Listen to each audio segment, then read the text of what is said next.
Good morning बच्चों। आज हम लोग सेकेंड टर्म में आप लोगों से मिल रहे हैं फिर से। और इस टर्म में पेपर सोल्यूशन या अभी आप लोगों के सारे पोर्शन हो चुके हैं हिंदी के। तो पोर्शन में होने के बाद में अभी आपको पेपर किस तरह से सॉल्व करना है, 10th की बोर्ड एग्जाम के पेपर किस तरह से आप सॉल्व करोगे उसके बारे में मैं आज आपको बताऊंगी। इसमें से गद्य विभाग का क्वेश्चन नंबर फर्स्ट का अ और आ, ये दो चीज़ें मैं आपको एक्सप्लेन करूंगी आज। तो पहले तो आपको ये मालूम है कि पैटर्न जो है वो चेंज हो चुका है। अभी 80 मार्क्स का पेपर आपको देना होता है, 20 मार्क्स इंटरनल होता है, ये आपको आपके टीचर ने बताया होगा। तो 80 मार्क्स का पेपर किस तरह से आता है, हिंदी पेपर पैटर्न कैसा होता है, उसमें से दो फर्स्ट क्वेश्चन जो है मैं आपको आज एक्सप्लेन करने वाली हूँ। तो जो पहला विभाग होता है हमारा गद्य विभाग, वो 20 नंबर का होता है। और 20 नंबर में टोटल 7 7 और 6 इस तरह से बाइफर्केशन किया होता है। यानी क्वेश्चन नंबर पहले का अ 7 नंबर का होता है, आ 7 नंबर का होता है और 6 नंबर का ई होता है, जिसमें से मैं अ और आ आज आपको एक्सप्लेन करने वाली हूँ। और जब बोर्ड का एग्जाम आप देने आते हो, सबसे पहले तो आपको ये समझना है बच्चों कि आपको पैनिक नहीं होना है। ये बच्चे क्या होते हैं, जैसे ही बेल बजती है तुरंत एकदम ज़्यादा डिस्टर्ब हो जाते हैं और उनको डर लगने लगता है। इस तरह से वो जो कुछ भी उन्होंने याद किया होता है वो सब कुछ वो भूल जाते हैं। तो आपको पहले पैनिक नहीं होना है, एकदम शांति से बैठना है, क्योंकि आधे घंटे पहले ही आपको सेंटर में एंट्री दे देते हैं वो लोग।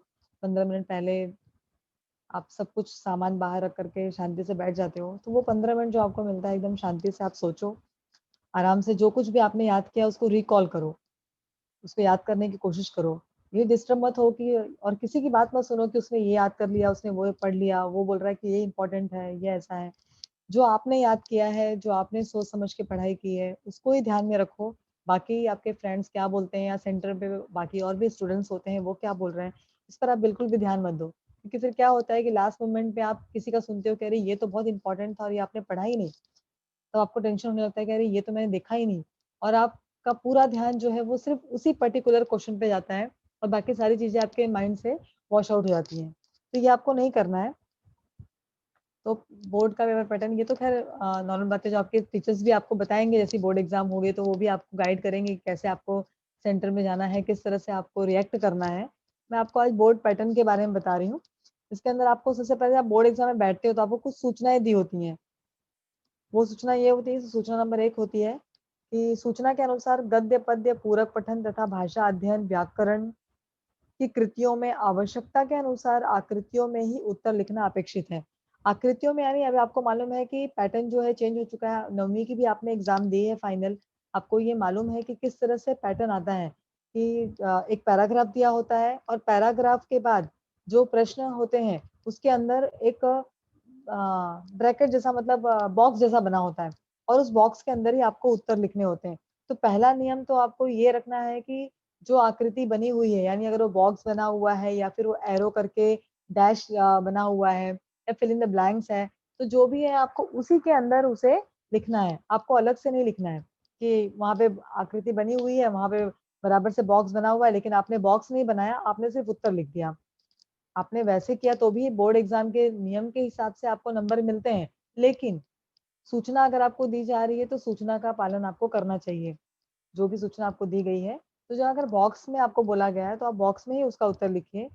सही तरीका ये होता है कि आप पहले उत्तर लिख लीजिए, उसके बाद बॉक्स बनाइए। क्योंकि कई बार क्या होता है कि बच्चे बॉक्स बना लेते हैं और उसके बाद उसका उत्तर लिखते हैं और फिर मालूम पड़ता है कि इस बॉक्स में हमारा उत्तर तो फिट बैठ ही नहीं रहा है और फिर कट पिट करना पड़ता है। आप फिर नया बॉक्स बनाते हो। इस तरह से क्या होता है कि आपके पेपर का, आपके आंसर का प्रेजेंटेशन बहुत खराब हो जाता है। जब भी हम पेपर लिखने की शुरुआत करते हैं तो वो इतना नीट एंड क्लीन होना चाहिए, क्योंकि आप बोर्ड एग्जाम के बच्चे हो, बोर्ड एग्जाम लिख रहे हो आप। इतना नीट एंड क्लीन होना चाहिए आपका, आपका प्रेजेंटेशन इतना अच्छा होना चाहिए कि जो भी पेपर चेक करने वाला व्यक्ति है, जो भी सर टीचर जो भी है, वो जब आपका प्रेजेंटेशन देखें तो उन्हें देखकर ही ऐसा लगे कि कई बार ऐसा होता है कि हम बच्चों का प्रेजेंटेशन देखते हैं और हमें लगता है अरे वाह कितना सुंदर लिखा है, यानी हमारी इच्छा होती है कि हम उसको एक्स्ट्रा नंबर दे दें। तो आपका प्रेजेंटेशन बिल्कुल वैसा ही होना चाहिए। आपने अब तक 9th में कैसे लिखा, क्या किया, वो सब जाने दो।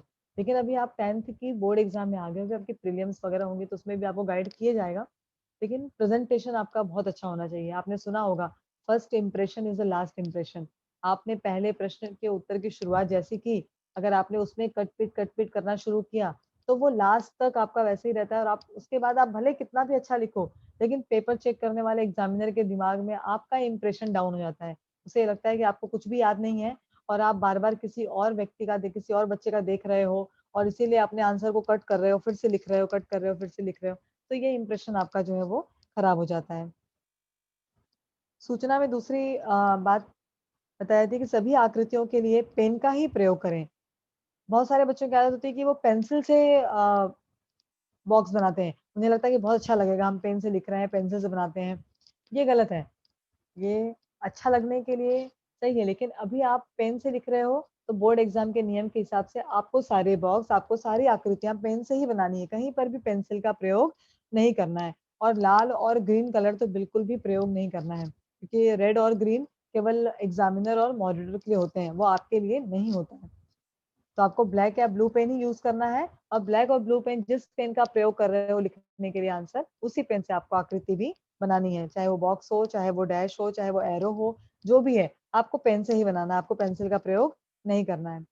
तीसरी सूचना आपको ये होती है कि रचना विभाग में पूछे गए प्रश्नों के उत्तर लिखने के लिए आकृतियों की आवश्यकता नहीं है। रचना विभाग थोड़ा-सा बड़े प्रश्न उत्तर होते हैं उसमें, प्रश्न होते हैं उसके उत्तर 3-4 लाइनों के होते हैं, तो उसमें आकृति नहीं बनती है।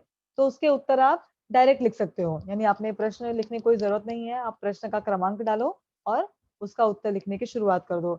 आप बोर्ड एग्ज़ाम में प्रश्न लिखने में अपना टाइम वेस्ट मत करो। बहुत सारे बच्चे होते हैं, प्रश्न भी लिखते हैं, उत्तर भी लिखते हैं, प्रश्न भी लिखते हैं, उत्तर भी लिखते हैं। ऐसा आपको नहीं करना है। आप क्लियर जो प्रश्न आप लिखोगे, उस प्रश्न का क्रमांक सही डालो। अगर आप प्रश्न नंबर 1 का अ लिख रहे हो, तो ऊपर आपको बोर्ड एग्ज़ाम की जो आंसर शीट होती है, उसमें एक बॉक्स बना हुआ होता है, जहाँ पे आपको प्रश्न का क्रमांक डालना होता है। वहाँ पर आप डालिए कि प्रश्न क्रमांक 1 का अ, और उसके बाद उसके उत्तर की शुरुआत करिए। आपको प्रश्न लिखने की कोई ज़रूरत नहीं है। सीधे उत्तर की शुरुआत करिए, आपको पूरे नंबर मिलेंगे। प्रश्न लिखने में आपका समय वेस्ट होता है। नतीजा ये होता है कि जैसे-जैसे आप आगे बढ़ते हो, रचना विभाग तक पहुँचते हो, व्याकरण विभाग तक, आपको समय कम पड़ने लगता है। समय का नियोजन बहुत महत्वपूर्ण है बच्चों, क्योंकि आप 3 घंटे का पेपर दे रहे हो, 3 घंटे में 15 मिनट आपके सिग्नेचर करने में, आपके सप्लीमेंट में, आपके नंबर लिखने में, होलोग्राफ और बारकोड स्टिकर लगाने में, इन सब में आपके चले जाते हैं। बहुत सारे बच्चों के तो 15 मिनट से ऊपर लग जाते हैं, क्योंकि फर्स्ट एग्ज़ाम होती है, उन्हें खुद भी समझ में नहीं आता है कि किस तरह से स्टिकर चिपकाया जाए, और इतना डरे हुए रहते हैं कि उनके हाथ काँपते हैं, वो स्टिकर लगाने में गलती करते हैं, डर के मारे बहुत सारी मिस्टेक उनसे होती है। इसीलिए मैं आपको बोल रही हूँ कि आपको बोर्ड एग्ज़ाम को ऐसे बोर्ड एग्ज़ाम की तरह नहीं लेना है। आपने अगर पढ़ाई अच्छी तरह से की है, आपकी तैयारी बहुत बढ़िया है, तो फिर कोई कोई भी एग्ज़ाम हो, आपको डरने की ज़रूरत नहीं है। लेकिन फिर भी आपको पैनिक नहीं होना है, और इन सब चीज़ों में आपके 15 से 20 मिनट चले जाते हैं, तो आपके पास समय मात्र 2.5 घंटे का बचता है। 2.5 घंटे में आपको सारे प्रश्न अटेम्प्ट करने हैं, उसमें से पत्र और निबंध इसको लिखने में थोड़ा समय अधिक लगता है। तो इस तरह से आपको समय का नियोजन करना है कि आप अंत तक पहुँचो, और निबंध भी भली-भाँति अच्छी तरह से लिख कर आओ, ताकि आपका इंप्रेशन अच्छा रहे और आपको पूरे-पूरे नंबर मिले। और बोर्ड एग्ज़ाम का एक नियम है कि आपको एक भी प्रश्न छोड़ना नहीं है। आपको सारे प्रश्नों को टच करना है, सारे प्रश्नों के उत्तर लिखने हैं। तभी आपके नंबर अच्छे मिलेंगे, और तभी आप अच्छे परसेंटेज से पास हो पाओगे, और अच्छे कॉलेज में आपके एडमिशन हो पाएँगे। चौथा है कि शुद्ध, स्पष्ट एवं सुवाच्य लेखन अपेक्षित है। शुद्ध, स्पष्ट एवं सुवाच्य, जैसा मैंने अभी आपको बताया कि ज़्यादा कट-पिट मत करो। जो आकृति जैसे आपको डायग्राम में लिखना है, उसी डायग्राम में, उसी आकृति में आप लिखो। इसका सबसे अच्छा तरीका ये है कि पहले आप उत्तर लिख लो और फिर आप बॉक्स बनाओ, ताकि आपके बॉक्स बनाने में कोई गलती ना हो। सुवाच्य यानी जो हम पढ़ सकें अच्छी तरह से, जो एग्ज़ामिनर जो पेपर चेक करने वाला है, वो आपने क्या लिखा है वो उसे आप वो पढ़ जाए। आप कई बच्चे ये कोशिश करते हैं कि वो ऐसा लिखें कि सामने वाला पढ़ ही ना पाए। वो ऐसा क्यों करते हैं? क्योंकि उन्हें ही उत्तर बराबर से पता नहीं होता है। इसलिए वो ये सोचते हैं कि अगर हम ऐसे लिखेंगे, तो वो एग्ज़ामिनर पढ़ नहीं पाएगा और हमें नंबर देगा। ऐसा नहीं होता है बच्चों। अगर हम नहीं पढ़ पाएँगे तो आपको नंबर कैसे मिलेगा? हम इसे ऐसे तो आपको नंबर दे नहीं देंगे। इसलिए हमेशा कोशिश करो कि जो भी आप लिखो, आपकी लिखावट बहुत सुंदर, बहुत अच्छी, बहुत प्रभावी हो। तो आप उसी तरह से उसको लिखो। तो ये कुछ सूचना होती है जो आपको जब बोर्ड का पेपर आपको मिलता है, तो आपके क्वेश्चन पेपर पे ऊपर ही लिखा हुआ होता है। लेकिन उस समय हमारे पास समय का बहुत ज़्यादा अभाव होता है, और हम ये सूचना पढ़ते नहीं हैं। लेकिन ये सूचना का आपको ध्यान रखना है कि आपको एक ही सिंगल पेन का प्रयोग करना है। और सारी उत्तर जो आकृतियों में लिखने हैं, उसे आपको आकृतियों में ही लिखना है। अब हम चलते हैं पैटर्न के ऊपर। जैसा कि मैंने आपको बोला कि मुझे प्रश्न क्रमांक 1 आपको बताना है, 1 का अ और आ। तो ये जो है गद्य विभाग आपको टोटल 20 नंबर के लिए होता है, जिसमें से अ जो है वो 7 नंबर के लिए होता है और आ जो है वो भी 7 नंबर के लिए होता है। एक और होता है ई। अब अ और आ है क्या? मैंने आपको स्क्रीन पर एक पैराग्राफ दिखाया है। एक पैराग्राफ है, उस पैराग्राफ से रिलेटेड 2 कृतियाँ पूछी गई हैं आपसे। प्रवाह तालिका पूर्ण कीजिए, लिखिए, उत्तर लिखिए। इस तरह से 2 कृतियाँ पूछी गई हैं आपको। तो ये कृतियाँ क्या होती हैं कि ये जो आपने देखा होगा कि जो कृतियाँ पूछी गई हैं, उसके अंदर बॉक्स बने हुए हैं। मैं इसी बात का आपको बता रही यही आपको बात बता रही थी कि इन बॉक्स के अंदर आपको उत्तर लिखने हैं। अब मैंने प्रश्न तो पढ़ लिया कि मामा के मित्र के घर प्राप्त हुए अनुभव। आपको अनुभव लिखने यानी उत्तर में आपको लेखक ने जो अनुभव प्राप्त किए, वो 4 अनुभव आपको लिखने हैं। आप जब पैराग्राफ पढ़ोगे, आपको ये 4 अनुभव आसानी से मिल जाएँगे।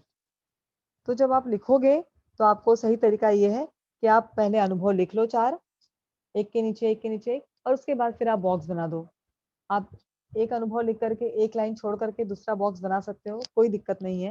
अब ज़रूरी नहीं है कि आप एकदम चिपका करके ही बॉक्स बनाओ और ये भी ज़रूरी नहीं है कि जिस तरह से बॉक्स इस पेपर में बनाया गया है मतलब डिज़ाइन वाले, इस तरह से आप बनाओ कि सीढ़ियों का आकार दिया गया है। ऐसा लग रहा है मानो उतरती हुई सीढ़ियाँ हैं या चढ़ती हुई सीढ़ियाँ हैं, इस तरह से। बस आपको बॉक्स बनाना है बच्चों, इतना ध्यान में रखना कि आपको उत्तर जो है वो बॉक्स में ही लिखना है। तो 7 नंबर के लिए ही हमारा ये प्रश्न क्रमांक 1 का अ होता है, जिसमें से 2 कृतियाँ आपसे पूछी जाती हैं, जो कि 2-2 नंबर की होती हैं। जैसा आपने अभी पहला देखा होगा कि मामा के मित्र के घर प्राप्त हुए अनुभव, आपको 4 अनुभव लिखने हैं। हर अनुभव के लिए आपको आधे नंबर मिलेंगे। तो जो पहली कृति होती है, वो 2 नंबर के लिए होती हैं और अगर समझो कि आपको 3 ही मिल रहा है, आपको चौथा नहीं मिल रहा है, तो आपको लगेगा कि अरे अब तो 1 मुझे मिल नहीं रहा, तो मुझे नंबर नहीं मिलेगा। ऐसा नहीं है। यहाँ पर नंबर जो है वो बाइफरकेट किया हुआ है, 2 नंबर है, इसका मतलब है कि आपको हर बॉक्स को भरने पर आधे नंबर मिलेंगे। अगर आपने 3 ही बॉक्स अच्छी तरह से लिखा है, सही लिखा है, तो आपको 1.5 नंबर मिलेगा। ऐसा नहीं कि आपको नहीं मिलेगा, पर आपको कोशिश ये करनी है कि आपको उसमें पूरे नंबर मिले और चूँकि आपने पढ़ाई की है, आप एक-एक लेसन को 2 से 3 बार पढ़ते हो, टीचर्स भी आपको पढ़ाते हैं, आपका रिवीजन होता है, तो मुझे लगता नहीं कि ऐसी कोई परेशानी होती है कि आप उत्तर ना ढूँढ पाओ। और जब आप पैराग्राफ को पढ़ते हो, आप अच्छी तरह से पैराग्राफ को शांति से पढ़ो, क्योंकि आप क्या करते हो कि आप पहले प्रश्न पढ़ते हो, फिर पूरा पैराग्राफ पढ़ते हो, फिर आप अगला प्रश्न पढ़ते हो, फिर से पूरा पैराग्राफ पढ़ते हो। ये आपको ऐसे नहीं करना है। आप पैराग्राफ को जब पढ़ रहे होते हो, तो उसको एकदम अच्छी तरह से शांति से पढ़ो, समझ करके पढ़ो ताकि जब प्रश्न आप पढ़ो, तो आपको ये समझ में आ जाए कि उत्तर मैंने किस लाइन में पढ़ा है। आपको बार-बार प्रश्न पढ़ कर के पैराग्राफ बार-बार ना पढ़ना पड़े क्योंकि बहुत सारे बच्चे करते हैं और इसमें उनका टाइम वेस्ट होता है। आपके पास बोर्ड एग्ज़ाम में समय का बहुत अभाव रहता है।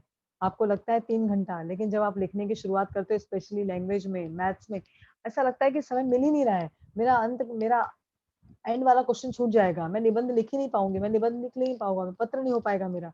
नतीजा ये होता है कि कई चीज़ें आपकी छूट जाती हैं और बाहर आकर के आपको पछतावा होता है। इसलिए पैराग्राफ को एक बार पढ़ो और अच्छी तरह से पढ़ो।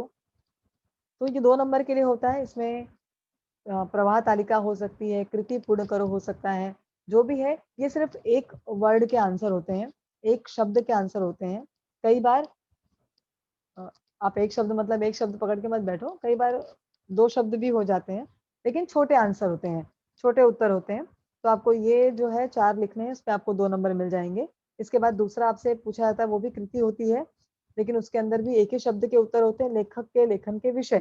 अब उसने किस-किस विषय में अपने लेखन कार्य को किया है, आपको उन विषय को लिखना है। जब आप पैराग्राफ पढ़ोगे तो आपको वो विषय भी आराम से मिल जाएँगे और यहाँ पे आपने देखा होगा कि एरो लगा के 4 एरो लगा के 4 लाइनें बनाई हुई हैं। और आपको उसी के लाइनों के अंदर ही उसके उत्तर को लिखना है।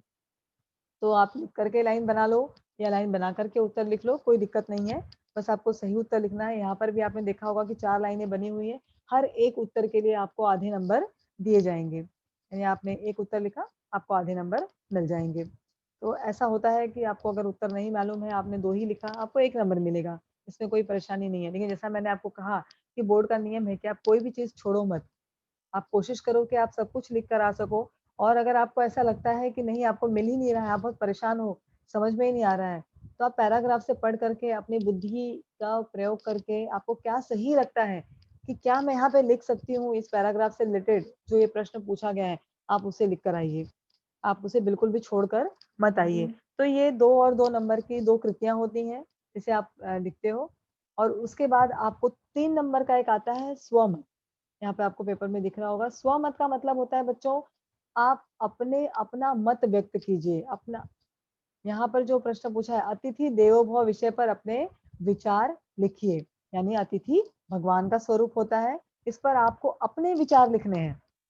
अब जो पैराग्राफ आपने देखा, जो पैराग्राफ आप पढ़ रहे हो, जो पैराग्राफ मैंने आपको दिखाया इसके पहले, वो अतिथि के ऊपर ही है कि किस तरह से लेखक के घर में रात को अचानक से मेहमान आ जाते हैं और वो क्या अनुभव करते हैं। वो उस समय की बातें वो आपको बता रहे हैं कि पहले के समय में आपने देखा होगा कि लोग मतलब दूर-दूर के रिश्तेदार भी अगर कोई कहीं आप जा रहे हो, वहाँ पे आपके चाचा, मामा के, बहू के, किसके यानी इतने क्लोज़ भी नहीं होते थे। बस वो हमारे रिलेशन में होते थे। हम रिलेशन पकड़ते थे कि अरे मामा के घर के कोई हैं, चाचा के घर के कोई हैं। वहाँ पर भी हम जाकर के रह लेते थे, 1-2 दिन अपना समय निकाल लेते थे, हमें अगर वहाँ कुछ काम है। लेकिन अब वो चीज़ें खत्म होती जा रही हैं। तो ये पैराग्राफ अतिथि के ऊपर ही है, तो इसीलिए ये स्वमत के प्रश्न जो पूछे जाते हैं, वो भी उसी से रिलेटेड होते हैं, लेकिन उस पैराग्राफ से रिलेटेड नहीं होते हैं। आपको उसमें अपना मत व्यक्त करना है कि किस तरह से आप अतिथि को भगवान का स्वरूप मानते हो, इस पर आपको अपने विचार लिखने हैं। और चूँकि 3 नंबर के लिए ये प्रश्न है, तो जब 3 नंबर के लिए ये प्रश्न है, तो ज़ाहिर-सी बात है कि कम से कम आपको 10 वाक्य में इसका उत्तर लिखना है।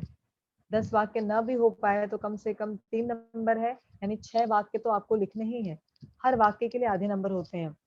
अब वहाँ पर आपको वाक्य गिनते बैठना नहीं, ये मैं आपको कम से कम की बात कर रही हूँ। बाकी अगर आपके पास आपने समय एकदम अच्छी तरह से डिस्ट्रीब्यूट किया हुआ है कि इतने समय, पहली बात तो आप ये समझ लो बच्चों कि आधे नंबर के उत्तर के लिए आधा मिनट ही मिलता है।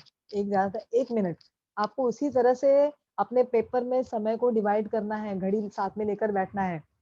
कि मुझे इससे ज़्यादा मुझे प्रश्न क्रमांक 1 दिया गया है, तो मुझे ये 20 नंबर का है, तो मुझे इसके लिए ज़्यादा से ज़्यादा बहुत 20 मिनट से ज़्यादा लेना नहीं है, बहुत हुआ तो 25 मिनट, 5 मिनट पैराग्राफ पढ़ने के लिए। उससे अधिक समय हमको इस पे लगाना ही नहीं है, बस इतने में ही हमको खत्म करना है। तो ये समझ लो आपको कि आपको एक उत्तर लिखने के लिए आधे से 1 मिनट का समय मिलता है।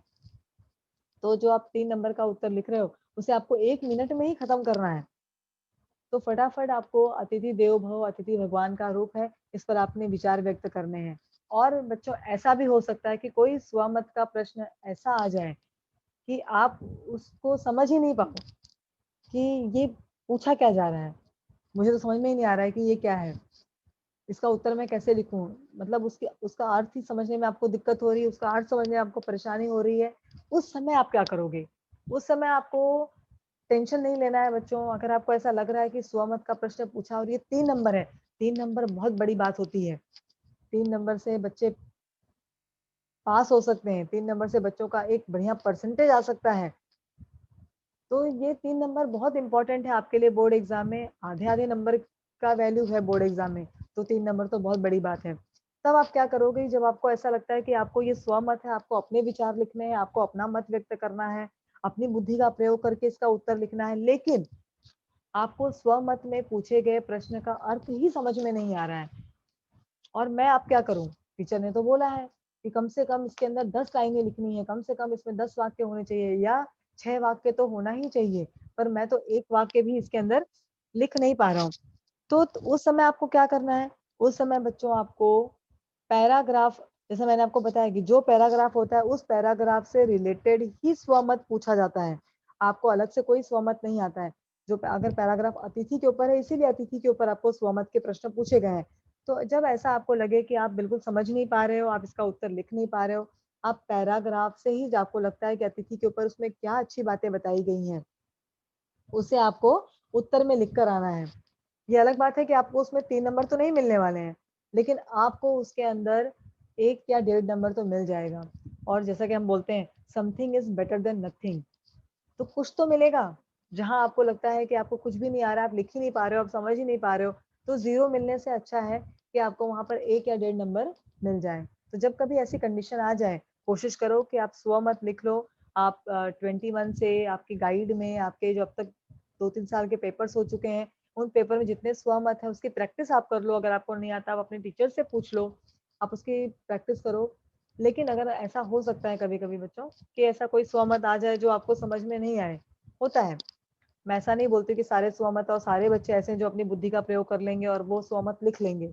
जब कभी ऐसी सिचुएशन आए कि आपको समझने में परेशानी हो रही है, दिक्कत हो रही है, क्योंकि बोर्ड एग्जाम है, वहां आप किसी की सहायता नहीं ले सकते हो, तो आप पैराग्राफ में जो भी आपको लगता है कि इस प्रश्न के एवज में आप लिख सकते हो, आप उसके उत्तर उस पैराग्राफ से उतनी लाइनें उठा करके वहां पर लिख दो, ताकि आपको कम से कम 1 या 1.5 नंबर तो मिल जाए। ठीक जिस तरह से प्रश्न क्रमांक 1 अ मैंने आपको बताया, उसी तरह से प्रश्न क्रमांक 1 का आ भी होता है, 7 नंबर के लिए होता है वो भी। और उसका बाइफरकेशन भी वैसे ही होता है। ये कृतियां पूर्ण करनी होती है, पहली कृति के लिए 2 नंबर होता है, दूसरी कृति के लिए 2 नंबर होता है और 3 नंबर होता है स्वमत के लिए। तो ये आपको सेकंड प्रश्न मतलब पहले प्रश्न का आ भी आपको वैसे उसी तरह से करना है जैसे आपको स्क्रीन पे दिख रहा है कि वहां पर भी एक पैराग्राफ दिया होता है और ये पठित पैराग्राफ ही होता है। अब अ और आ ऐसे दो पैराग्राफ जो आते हैं वो आपके लेसन से आते हैं। आपने जो पाठ पढ़े हैं, पहली इकाई और दूसरी इकाई में जितने पाठ आपने पढ़े हैं, कविता नहीं, पूरक पठन की बात नहीं कर रही हूँ मैं, सिर्फ पाठ की बात कर रही हूँ, जो लेसन की बात कर रही हूँ। जो पाठ है वो पाठ में से ही आपको ये पैराग्राफ आते हैं, पठित पैराग्राफ।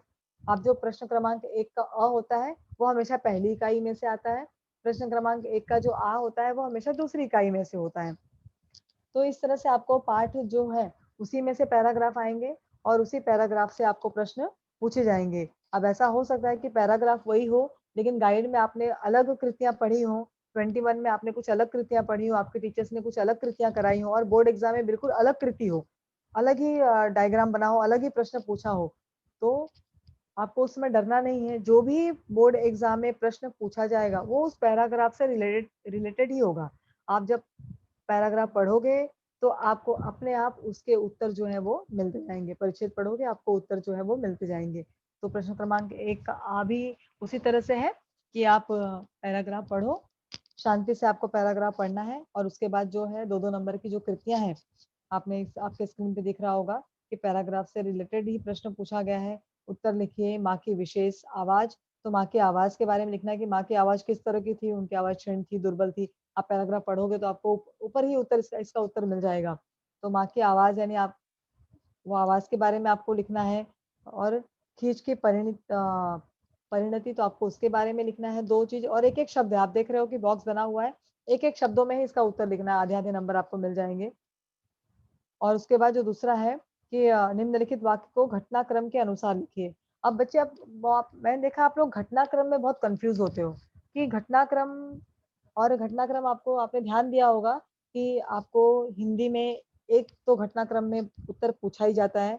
और जब आप इंग्लिश का पैटर्न, आपके इंग्लिश की टीचर जो आपको पढ़ाती होंगी, आप अगर वो पेपर जब सॉल्व कराती होंगी, आपने इंग्लिश का कभी 21 पढ़ा हो, गाइड पढ़ा हो या पेपर आपने देखा हो, तो आप देखोगे कि उस पैटर्न में भी घटनाक्रम आता है।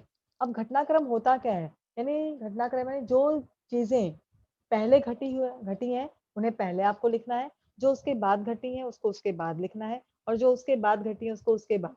यानी आप यहाँ पे 4 घटनाएं दी हुई हैं, पैराग्राफ में चारों घटनाएं लाइन से दी हुई है, पहले क्या है उसके बाद क्या है उसके बाद क्या है। यहाँ पर ऊपर नीचे दिया है, प्रश्न में ऊपर नीचे दिया है, आपको उसी घटनाक्रम को सही तरीके से लिखना है। यानी यहाँ पर 1 2 3 4 जो दिया हुआ है, ये हो सकता है कि 4 3 2 1 हो सकता है, 4 2 1 3 हो सकता है। तो उसमें पहली घटना क्या घटी है आपको उसे लिखना है।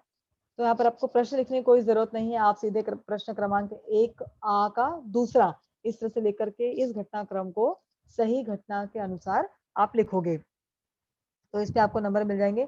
घटनाक्रम के नंबर आपको एकदम फ्री में मिलते हैं ना, आपको कुछ समझना है, क्योंकि जो है जैसा पैराग्राफ में दिया हुआ है आपको सिर्फ पहले जो आया वो नंबर 1 पर आ जाएगा, उसके बाद जो आया वो नंबर 2 पे आ जाएगा, उसके बाद आप पढ़ते जाइए, घटनाक्रम को लगाते जाइए और आप उसको वैसे ही लिख दीजिए, आपको ऐसे ही फ्री में नंबर मिलते हैं। इससे घटनाक्रम सबसे इजी उत्तर होता है, घटनाक्रम के अनुसार लिखो। तो इस तरह से 2 कृतियां होती हैं बच्चों, ये 2 कृतियां आप जो है 2-2 नंबर के लिए आप करोगे, 4 नंबर आपको इन कृतियों पर मिल जाते हैं आराम से। और इसमें भी एक स्वमत के प्रश्न होते हैं। स्वमत का प्रश्न 3 नंबर के लिए होता है और कोई भी स्वमत आपसे पूछा जाता है, लेकिन जो भी स्वमत पूछा जाएगा वो पैराग्राफ के आधार पे होगा। जैसे इस पैराग्राफ के आधार पर अ, वृद्ध घर के मार्गदर्शक होते हैं, इस पर अपने विचार लिखिए। यानी पैराग्राफ जो है वो अ, माँ के ऊपर है, तो जो बुढ़ापे में किस तरह से माँ-बाप जो है घर के मार्गदर्शक बनते हैं, आपको इसके ऊपर उत्तर आ सकता है। तो कई बार ऐसा होता है कि बच्चे वृद्ध मतलब समझ नहीं पाते कि वृद्ध का मतलब होता है बूढ़े। घर के जो बूढ़े व्यक्ति हैं वो घर के मार्गदर्शक होते हैं। तो क्यों बूढ़े व्यक्ति घर के मार्गदर्शक होते हैं? आपके घर में भी आपके दाई-दादा होंगे, आपके नाई-नाना होंगे। किस तरह से आपके मम्मी-पापा हमेशा कुछ नया काम करने के लिए उनकी सलाह लेते हैं। कोई नई चीज़ घर पर ले आने के पहले उनसे पूछते हैं, कहीं जाने से पहले उनकी आज्ञा लेते हैं कि हम जा रहे हैं, या जाने से पहले उन्हें बताकर जाते हैं। या आपने देखा होगा कि घर में जब कोई बड़ा व्यक्ति होता है, तो किस तरह से आपका घर घर को एक सेफ्टी होती है। यानी घर पर हर कोई ऐरा-गैरा नहीं आता है। जो आने वाला व्यक्ति होता है, वो एक बार सोचता है कि नहीं इनके घर में इनकी माँ रहती है, इनके पापा रहते हैं। तो आने वाला व्यक्ति सोचता है तो इस तरह से आपको अ, स्वमत के प्रश्न के उत्तर लिखने हैं। स्वमत का उत्तर जैसा मैंने आपको बताया कि अगर आपको नहीं समझ में आ रहा हो और आपको ऐसा लगता है कि आप लिख नहीं पा रहे हो, तो स्वमत उसी पैराग्राफ से रिलेटेड ही होता है। तो अगर आपको ऐसी कंडीशन पहले तो कोशिश ये करना है कि आप स्वमत यानी उस पर अपने विचार ही लिख कर आओ। आप क्या सोचते हो, आप क्या समझते हो, आप अपने विचार लिखो, क्योंकि स्वमत का मतलब ही होता है कि अपने विचार लिखना, उसका कोई पर्टिकुलर उत्तर नहीं होता है बच्चों। इसलिए आप डरना मत कि इसका एक स्पेसिफिक उत्तर होता है और मुझे यही उत्तर लिखना है तभी नंबर मिलेगा, ऐसा नहीं है। स्वमत का मतलब ही होता है कि मुझे अपने विचार व्यक्त करने हैं और मेरा विचार जो होगा, वो आपका विचार नहीं हो सकता है। आपका विचार जो होगा, वो एक पेपर चेक करने वाले एग्ज़ामिनर का विचार नहीं हो सकता है। तो मत तो हर किसी के अलग-अलग होंगे, तो इसलिए आपको नंबर मिलेंगे। आप अपना मत व्यक्त करोगे, आपको उस पे पूरे-पूरे नंबर मिलेंगे। पर फिर भी कभी-कभी ऐसा होता है कि बच्चों को प्रश्न समझ में नहीं आता है और वो अपना विचार जो है वो जब प्रश्न समझ में ही नहीं आए तो विचार व्यक्त करना मुश्किल हो जाता है। उस अ, समय आपको यही करना है जैसे मैंने आपको बताया कि आप पैराग्राफ देखो और पैराग्राफ से आपको जो लगता है कि हाँ, ये एकदम सटीक उत्तर है, तो ये उत्तर मैं लिख सकती हूँ, मैं लिख सकता हूँ, तो आपको वो उत्तर उठा करके वहाँ से लिखना है और जो कि 3 नंबर के लिए जैसे बिल्कुल भी आपको ये गलती नहीं करनी है कि आपको वो 3 नंबर छोड़कर नहीं आना है, कुछ भी हो जाए, आपको लिखना ही लिखना है, आपको छोड़ना नहीं है। ठीक है बच्चों? तो इस तरह से ये प्रश्न क्रमांक 1 का और आ फिर से मैं आपको बता देती हूँ कि प्रश्न क्रमांक 1 का 7 नंबर के लिए आता है, 2-2 नंबर की 2 कृतियाँ पूछी जाती हैं, 3 नंबर के लिए एक स्वमत पूछा जाता है आपको, जिसके अंदर आपको अपने विचार व्यक्त करने होते हैं, 3 नंबर का होता है, इसीलिए कम से कम आपको उसके लिए 8 से 10 लाइनों का प्रयोग करना है, 8 से 10 वाक्यों का उत्तर का प्रयोग करना है आपको, आपको लिखना है उसमें। सेम इसी तरह से प्रश्न क्रमांक 1 का आ भी होता है, वो भी आपको पठित गद्यांश में से ही आता है, जो भी पाठ आपने पढ़े हैं, उसी में से पूछा जाता है और उसके लिए भी सेम मार्क्स का बाइफरकेशन होता है 7 नंबर, 2-2 नंबर के लिए 2 कृतियाँ पूछी जाती हैं और 3 नंबर का एक स्वमत पूछा जाता है। स्वमत में आपको अपने विचार व्यक्त करने हैं और कृतियाँ करते समय आपको जो आकृति बनानी है, वो पेन से ही बनानी है। जिस कलर के पेन से यानी ब्लैक और ब्लू जो पेन आप यूज़ कर रहे हो, जिस कलर की पेन आप यूज़ कर रहे हो, रेड और ग्रीन यूज़ नहीं करना है।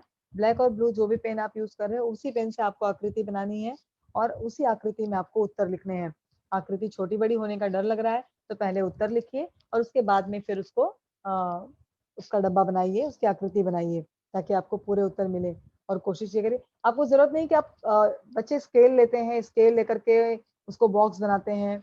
कोई ज़रूरत नहीं है आपकी, आप स्केल लेकर के बॉक्स बनाओ, उसमें समय बहुत वेस्ट होता है कि आप स्केल लेकर के बराबर से बॉक्स बनाते हो। आप पेन से ही उसके बॉक्स को बना दो हाथ से, स्केल का कोई यूज़ करने की ज़रूरत नहीं है। डायरेक्ट आप लाइन खींचो और बॉक्स बनाओ। आपको कोई बॉक्स टेढ़ा-मेढ़ा बनने पे नंबर नहीं मिलेगा, ऐसा कुछ नहीं है। बस आप कोशिश ये करो कि आपका उत्तर का जो प्रेज़ेंटेशन हो इतना अच्छा हो कि पढ़ने वाला एकदम खुश हो जाए और आपको नंबर दे दे।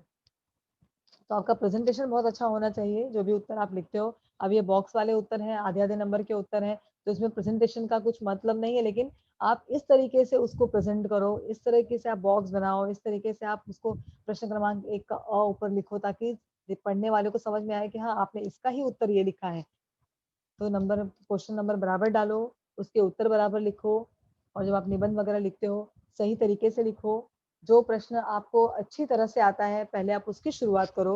उसके बाद क्योंकि कई बार ऐसा होता है कि आप प्रश्न क्रमांक 1 शुरू तो कर देते हो, लेकिन आपको वो आता ही नहीं है। आप पढ़ तो रहे हो लेकिन आपको समझ में नहीं आ रहा है, नतीजा आपको क्या करना पड़ता है, आपको वो पेज छोड़ना पड़ता है। आप सोचते हो कि बाद में कर लेंगे, बाद में कर लेंगे, और प्रश्न क्रमांक 2 से शुरू करते हो। ये भी इंप्रेशन गलत होता है। तो जो प्रश्न आपको अच्छी तरह से आता है, आप उसी प्रश्न से आपकी शुरुआत करो बोर्ड एग्जाम में। जो आपको लगता है कि आप उसके अंदर आपका प्रेजेंटेशन बहुत बढ़िया हो सकता है, बहुत अच्छी तरीके से लिख सकते हो, आप इन्हें इम्प्रेस कर सकते हो एग्जामिनर को, उस प्रश्न से आप शुरुआत करो। ठीक है बच्चों, तो ये प्रश्न क्रमांक 1 का अ और आ, जो कि आपको 14 नंबर के लिए है, और 6 नंबर का प्रश्न क्रमांक 1 का ई है। ये मुझे आपको नहीं आज के लेक्चर में बताना था, लेकिन ये अपठित गद्यांश होता है। अपठित यानी जो आपको पाठ के बाहर से आता है, आपको आपकी बुक के बाहर से आता है। जो पैराग्राफ आपने नहीं पढ़े होते हैं, वो कहीं से भी आपको पूछ सकते हैं। एक पैराग्राफ बहुत ईजी होता है, 6 नंबर के लिए होता है। उसमें भी सेम कृतियां ही रहती हैं, इसके उत्तर आपको लिखने होते हैं।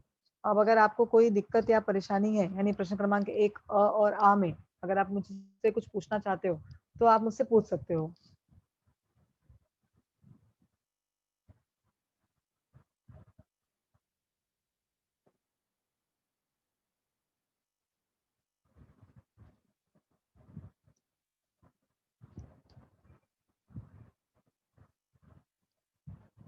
अगर आपको कोई परेशानी है बच्चों, कोई दिक्कत है, कुछ पूछना है, तो आप मुझसे पूछ सकते हो कि किस तरह से आपको सॉल्व करना है।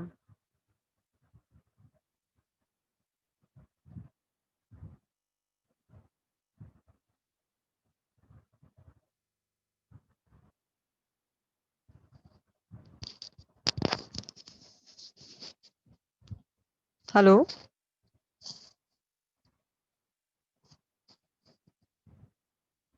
हेलो।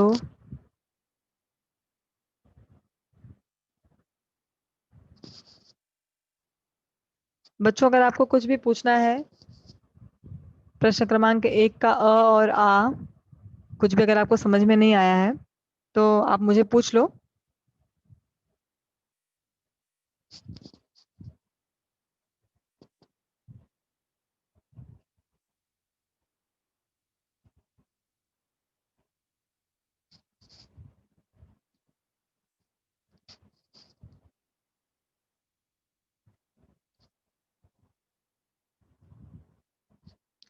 सर, किसी को कुछ पूछना है क्या?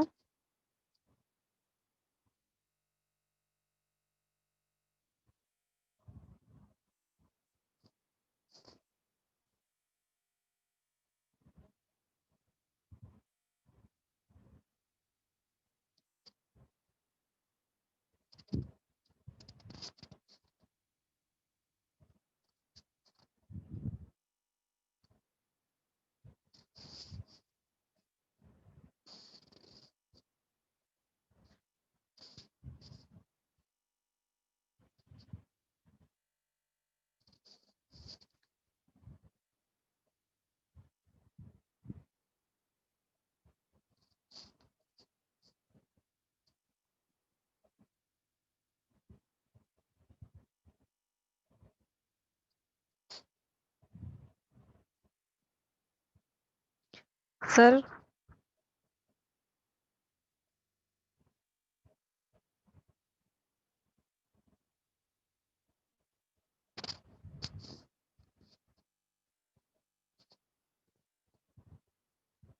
हेलो।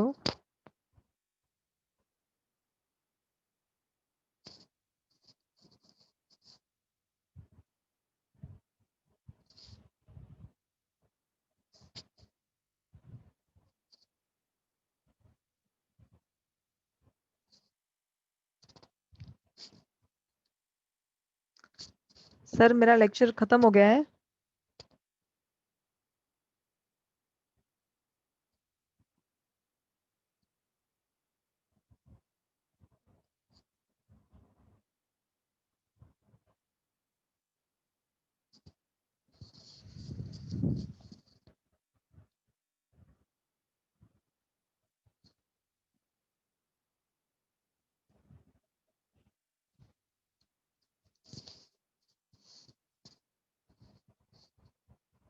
बच्चों, आपको कुछ पूछना नहीं है, तो फिर आप लोगों को बोर्ड एग्जाम के लिए ऑल द बेस्ट। अच्छी तरह से आप लोग पेपर दीजिएगा।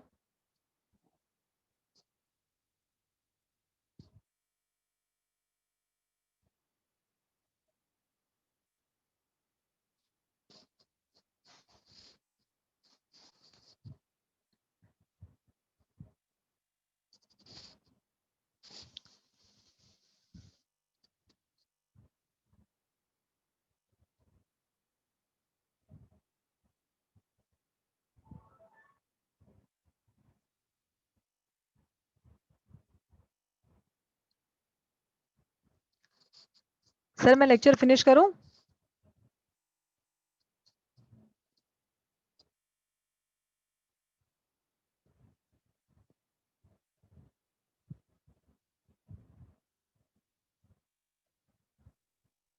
हाँ, हेलो हेलो मैडम, हाँ हेलो। हाँ सर। हाँ हाँ सर। एक मिनट में, सॉरी वो आपको होस्ट बना दिया था, इसीलिए अच्छा वो अच्छा, मेरा हाँ माइक ऑन नहीं हो रहा था।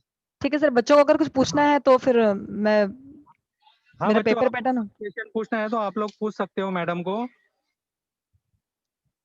हाँ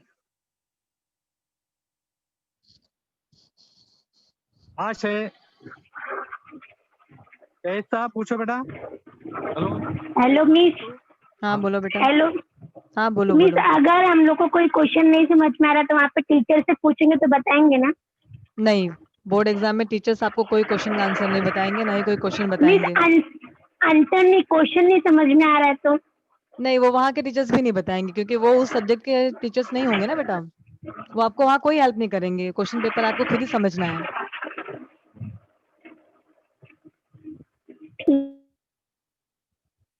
और पूछो, किसको क्या पूछना है। हाँ मनीषा पूछो बेटा, मनीषा पूछो। मैम, आपने बोला ना कि अगर वो पूरा क्वेश्चन नहीं समझ में आ रहा है, जैसे क्वेश्चन नहीं आ रहा है आप लोग को, तो स्वामत वाला। दूसरा, हाँ, दूसरा लिखो उस, यानी पहला जो जो पहला पेज है अगर नहीं समझ में आ रहा है तो दूसरा पेज। पहला पेज नहीं, मैंने कहा कि जो प्रश्न का उत्तर आपको अच्छी तरह से आता है आप उसी प्रश्न से शुरुआत करो। जो प्रश्न आपको अच्छी तरह से आता हीना है आप उसी पूछो। क्वेश्चन से आपकी शुरुआत करो बोर्ड एग्जाम के आंसर शीट की। जो आपको नहीं आ रहा है वो लिख करके आप पेपर छोड़ो मत। हीना पूछो समझो बेटा। आपको।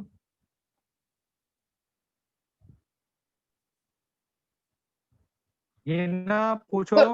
Good morning teacher. Good morning. Teacher, जो आपने चौथा वाला पेपर बताना, मेरे को फर्स्ट वाला पेपर बताओ ना। फर्स्ट वाला कौन सा? इससे पहले वाला पेपर। पेपर नहीं है बेटा, वो क्वेश्चन है। प्रश्न क्रमांक 1 का अ, जैसे मैंने आपको आ बताया ना, सेम इसी तरह से प्रश्न क्रमांक 1 का अ भी है, उसको वो भी 7 नंबर के लिए है। 2-2 नंबर की 2 कृतियां आएंगी आपको, और 3 नंबर का एक स्वमत का प्रश्न आएगा। तो मेरे को अ वाला बताओ ना।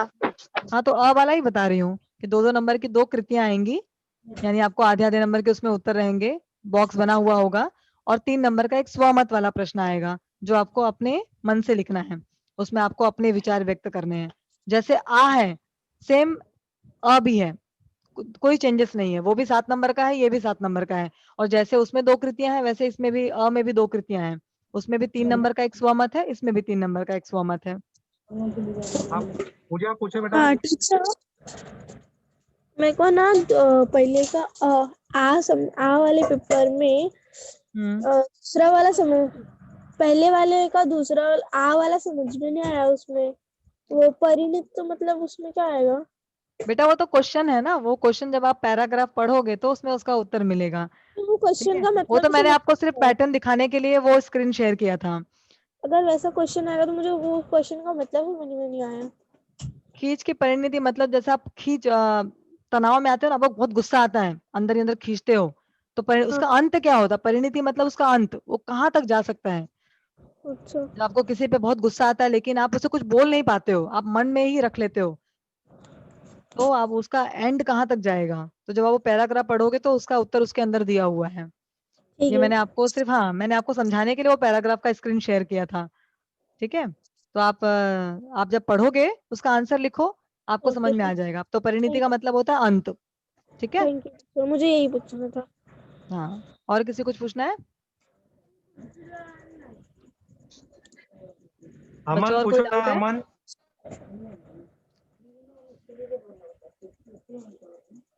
अमन पूछो।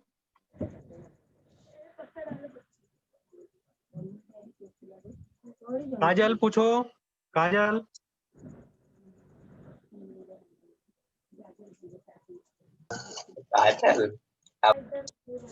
हेलो। हेलो, हाँ बोलो बेटा। Good morning ma'am.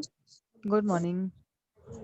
मैम, जैसे अभी आपने बताया सब नंबर से लिखने का रहता है, तो क्या हम हाँ। लोग मतलब ग्रामर वाला जो होता है वो पहले कर सकते हैं? कर सकते हो, बिल्कुल कर सकते हो, कर प- सकते हो। पत्र अगर आपको सब। लगता है कि आप ग्रामर का क्वेश्चन बहुत अच्छी तरह से सॉल्व कर सकते हो पहले, तो पहले आप ग्रामर करो, कोई दिक्कत नहीं है। मैंने कहा ना, first impression is the last impression. जो प्रश्न आपको लगता है कि आप एकदम बढ़िया तरीके से प्रेजेंट कर सकते हो, उसी प्रश्न से आपके पेपर की शुरुआत करो।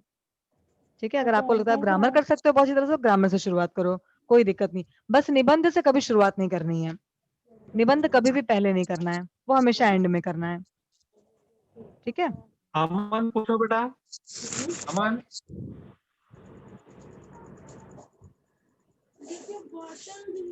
अमन पूछो, पूछो। हेलो मिस, आवाज आ रही है मेरी आपको? हाँ हाँ बोलो। गुड मॉर्निंग मिस, मैं Good अमन बोल रहा हूँ। हाँ बोलो बेटा। मिस जैसे देखिए क्वेश्चन ए का आ रहता है, उसमें थोड़ा डिफिकल्टी होता है। क्यों डिफिकल्टी होती है? मिस समझता नहीं है, जैसे अभी पैराग्राफ इसमें खोजना पड़ता है लाइन से। तो बेटा पैराग्राफ है तो ढूंढना तो पड़ेगा ही ना। हाँ मिस। आपको प्रश्न दिया है, उसका उत्तर लिखना है। पहले आप याद करते थे, अब आपको ढूंढ के लिखना है। डिफिकल्टी हाँ तो कुछ नहीं है, उत्तर उसी पैराग्राफ से ही रहता है। आपको कहीं बाहर से उत्तर नहीं लिखना है। जो भी प्रश्न पूछा जाता है, उन सब का पैराग्राफ। उत्तर आपको उस पैराग्राफ में ही मिलेगा। हम्म। आपको कुछ बाहर से ढूंढना नहीं है या आपको याद नहीं करना है। उसी पैराग्राफ में उसका उत्तर है, बस आपको उस पैराग्राफ को पढ़ना है, समझना है और उसका उत्तर लिखना है। डिफिकल्टी की तो कोई बात ही नहीं है। ये तो आपको समझो कि एकदम सामने सामने उत्तर है और आपको नंबर मिल रहा है फ्री में। आप पैराग्राफ पढ़ो, उसके उत्तर लिखो, कुछ भी बाहर से नहीं आएगा। जो पैराग्राफ आप पढ़ोगे उस पैराग्राफ के अंदर ही उसका उत्तर होगा। आप इसलिए ये टेंशन मत लो कि प्रश्न कुछ और पूछा जा रहा है, उत्तर पैराग्राफ में है ही नहीं, ऐसा बिल्कुल नहीं होगा। तो आप पैराग्राफ को अच्छी तरह से पढ़ लोगे तो आपको सारे उत्तर अपने आप समझ में आ जाएंगे। कंचा पूछो बेटा, कंचा पूछो बेटा। मंजू पूछो, मंजू अपना माइक ऑन करो। Hello, good morning teacher. Good morning. Hello हाँ बोलो। मिस, जो बोले आप पेंसिल से नहीं लिखने का, तो वो लिख सकते हैं क्या?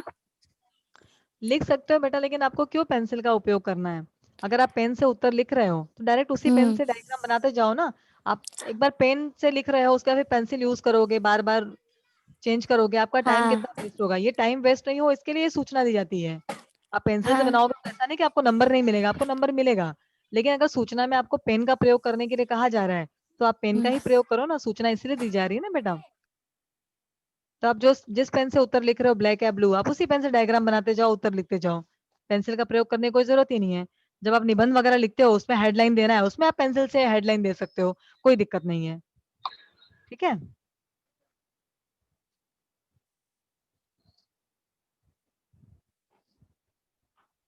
अमन पूछो, अमन कुछ पूछना चाहते हो? अमन, अमन अपना माइक ऑन करो।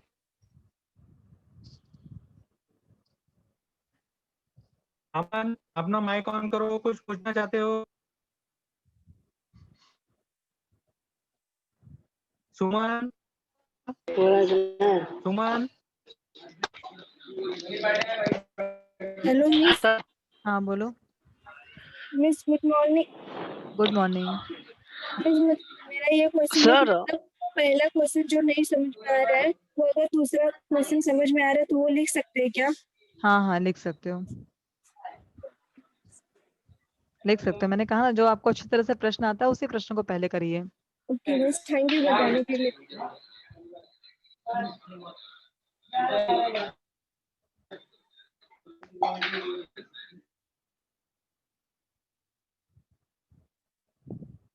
और कुछ पूछना है किसी को?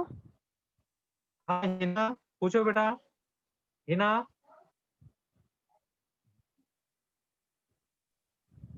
हिना अपना माइक ऑन करो बेटा।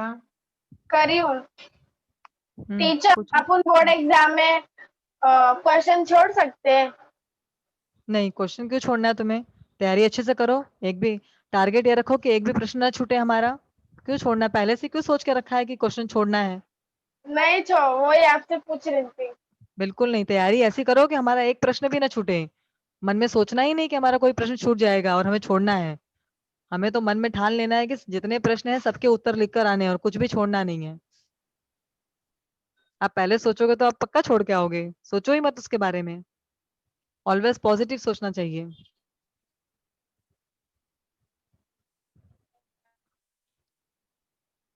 हाँ, शायद अभी कोई पूछने वाले नहीं मैडम। ओके सर, तो मैं सर मीटिंग एंड करूं फिर? सिया, सिया पूछो बेटा। सिया, अपना माइक ऑन करो, पूछो। सिया, सिया पूछो।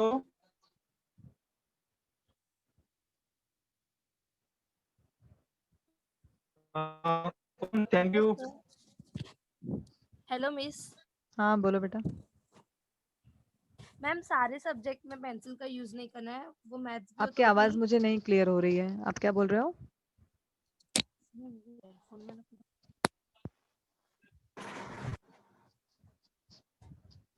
आपकी आवाज मुझे नहीं आ रही बेटा, आप क्या बोल रहे हो?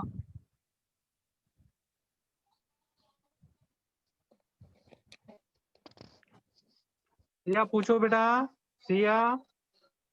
Hello ma'am. हाँ बोलो। मैम सारे सब्जेक्ट में पेंसिल का यूज नहीं करना है, मैथ्स में भी डायग्राम बनाने के लिए। बेटा बाकी सब्जेक्ट का आपको सब्जेक्ट टीचर बताएंगे ना। अभी मैं आपको हिंदी का बता रही हूँ तो आप हिंदी के बारे में पूछो।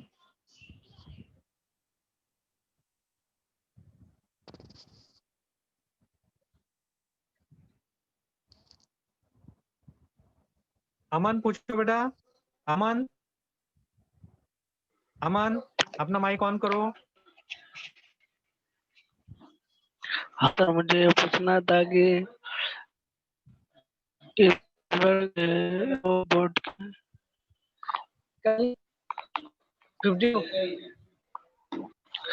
सर आप जो क्वेश्चन पेपर रहता है, हाँ क्वेश्चन नहीं लिखेगा तो चलता, उसका नंबर लिख के आंसर लिखेगा तो चलेगा हाँ, ना मैंने सर? वो तो मैंने शुरू में ही बताया ना, आपने सुना नहीं? मैंने बताया ना शुरू में ही कि आपको क्वेश्चन नंबर डालना है, आपको क्वेश्चन नहीं लिखना है। क्वेश्चन नंबर प्रॉपर डालिए, उसका उत्तर लिखिए, ठीक है? बस क्वेश्चन क्रमांक आपको एकदम सही मैडम लिखना है, एक, प्रश्न क्रमांक सही लिखना है। हाँ मैडम मुझे एक बात,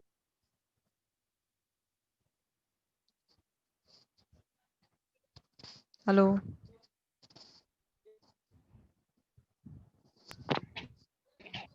मैडम हाँ, अब तुम्हारी आवाज कट रही है, बोलो। बोर्ड का एग्जाम कब तक होगा मैडम? ये तो अभी हमें भी नहीं पता, जब गाइडलाइन आएगी तो आपको पता चल जाएगा, आपके टीचर्स आपको बता देंगे। अभी फिलहाल तो हमें भी पता नहीं कब तक होगा। हाँ ओके मैडम, ठीक है। ठीक है thank sir. You. Okay sir, thank you.